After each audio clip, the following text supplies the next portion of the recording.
How's everyone doing today? Today we're going to do a video that I'm really excited about, and we're going to be talking about Ranunculus. This is a crop that we've had trouble with in the past, but this year I think we did a pretty good job, and I really want to share those tips and tricks with you guys because they're just so beautiful.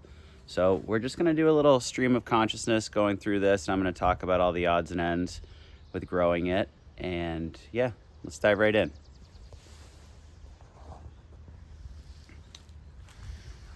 Okay, so this is roughly a 88-foot bed. We're in a 96-foot high tunnel, and there's 4-foot header ends on either end of the tunnel. So it's roughly an 88-foot bed. We were able to fit about 1,000 corms into this bed. I think it came up a little bit short at the end. These were all pre-sprouted. Well, first let's talk about this variety. This variety is absolutely gorgeous. It's called Wedding Pastels, and it's just one I wanted to grow because I liked the colors and I knew it would work well in bunches. I knew it would work well in bouquets, and it's just got a really nice look to it. They all work well together. It's just, all of them are voluptuous and double and really, really nice.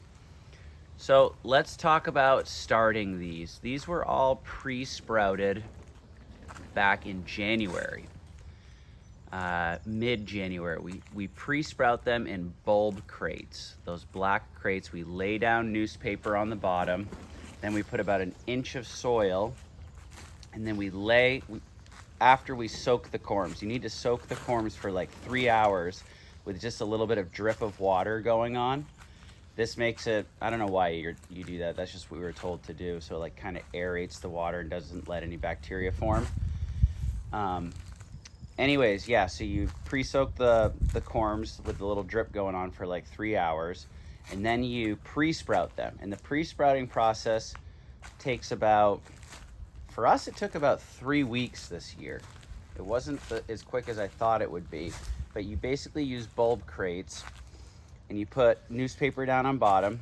You put some potting mix after that, some like high nutrient potting mix, like an inch of it, and you can lay all your corms in there just so they're not touching. Just like if you were gonna do tulips, you put them so they're just not touching, and then you cover it with another inch of soil on top of that.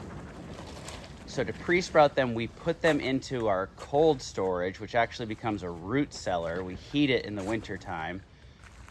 That's where we keep all of our dahlia tubers and whatnot.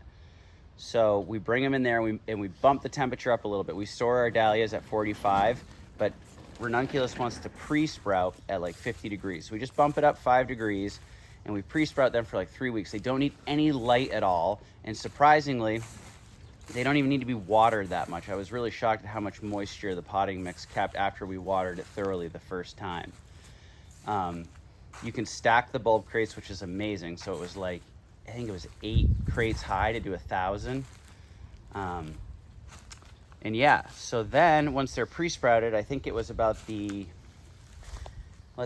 end of, maybe the middle of February was about the time that they were pre-sprouted up, and you know, they were like 2 inches tall, and then we planted them out here onto this white plastic. So we hadn't done the white plastic in the past, and I'm definitely a firm believer of doing the white plastic. We've got like 4 lines of drip tape under this, and it just kept it way more weed free. There's still some weeds. You can see there's quite a bit of weeds, but we haven't weeded this once. And this stuff's kind of getting towards the end of its cycle. We've already harvested off this patch, mind you, like 6 times. So I would say on average, each plant put out about 4 to 5 stems. So if you do the math on that, let's just say we bought 1,000, and let's just say 100 of them didn't pre-sprout, and we had 900 of them. Times that by 4, that's 4 or 5. That's like 3,600 to whatever, 4,500 stems. That's pretty damn good. And considering that these things just sell themselves, it's amazing. One thing that I thought that was really crazy about these is, well, let's talk about the growing conditions. That goes along with what I'm going to say. the key to growing these, from what I've been told, and I'm going to just say this now, I am definitely not an expert at growing ranunculus, but this was our most successful year, and I'm just going to talk about what we did that worked and what I was told. So ranunculus wants to be cool. It doesn't want to freeze. So let's go back to when we moved these out into these tunnels in late February. There's still tons of freezing days. So what we do is we use these hoops here, and we didn't use Remay, we used this stuff over here. Let's take a look at this. I've used Remay in the past, but I really like this stuff now. This is like a perforated plastic row covers. I love this stuff. It works so good for the hardy annuals. It comes with these holes right in it, and you just put it over these arches right here, and it keeps it quite a bit warmer. It vents out through those holes. It doesn't get like scorching hot. It does a really good job of retaining heat, but also letting some airflow happen as well. So there were definitely some nights when it did freeze, and it didn't seem to bother the ranunculus at all. And then what you're trying to do is you're trying to keep it at like 45 to 50 degrees is what I was told. So I was just constantly, if it was hot during the day, I would come out and I would like lift up that plastic a little bit, and you can roll up these sides too.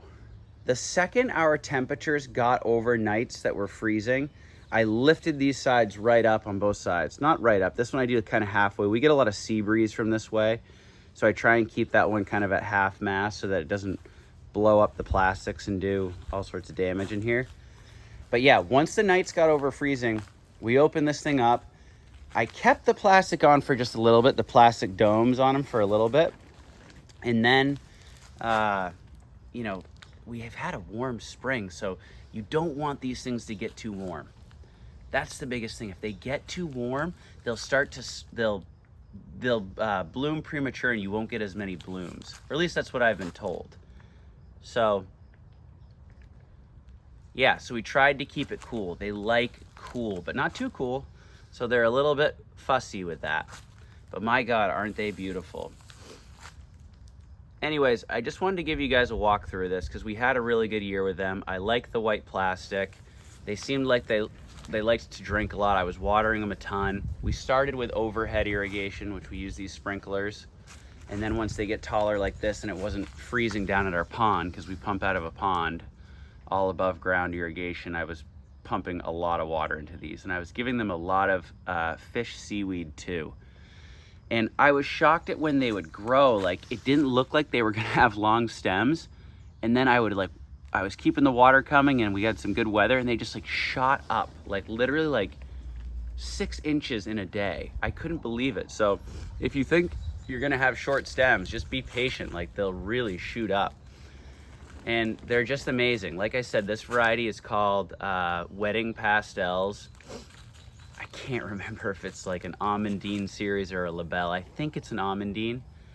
And the Amandines, you want to check into this, but the Amandines I think are a little bit more resilient to temperature increases, which again is the biggest thing. You want to keep these things stable. You don't want it to get too warm. So if you have them in your tunnels, which I think is kind of the way to go to keep moisture off these, once you get those nights that are starting to get a little bit warmer and not going to freeze, open those tunnels up, keep these things cool.